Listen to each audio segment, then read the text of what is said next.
2월 19일 하나님께서 세울 모세와 같은 선지자. 내가 쫓아낼 이 민족들은 기륭을 말하는 자나 점쟁이의 말을 듣거니와 내게는 내 하나님 여호와께서 이런 일을 용납하지 아니하시느니라.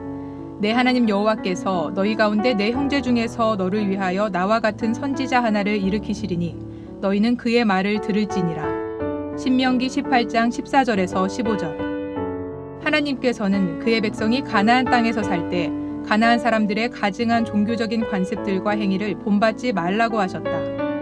그들의 가증한 종교적인 관습과 행위들은 하나님 앞에서 가증하기 때문에 하나님께서는 가나안 핵심 족속들을 모두 멸하고 그들의 제단들과 신상들을 제거하라고 하신 것이다.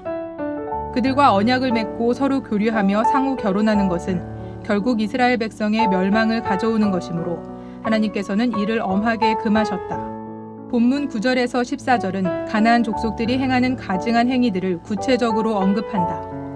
이것들 중에는 자녀를 불가운데로 지나가게 하는 것과 각종 주술적인 행위들이 있다.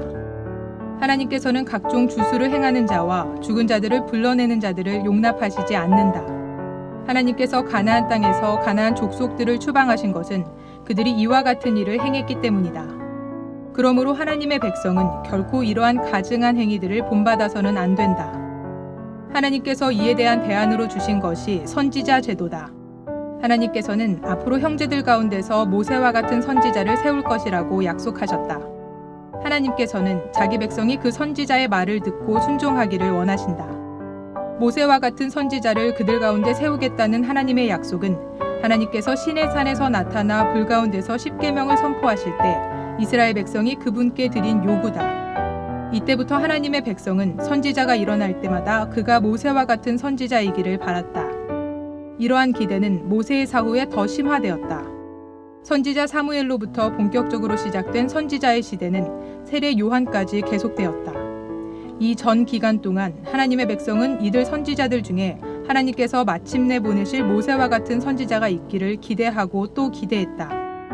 예수님께서는 모세가 앞으로 오실 자기와 같은 선지자에 대하여 누구보다도 많이 말했다고 하셨다. 하나님께서는 변화산에서 예수님께서 기도하실 때에 세 제자들에게 자신의 아들 예수가 모세와 같은 선지자임을 알려주셨다. 예수님께서는 하나님의 영원한 아들이시므로 모세와 같은 선지자며 동시에 그를 능가하는 아들 선지자다. 모세는 하나님의 종이었으나 예수님은 하나님의 아들이기 때문이다. 변화산에서 하나님의 음성을 들었던 사도 베드로는 오순절 성령 강림의 의미를 설명하면서 예수님께서는 하나님께서 보내겠다고 약속하신 모세와 같은 선지자라고 선포했다.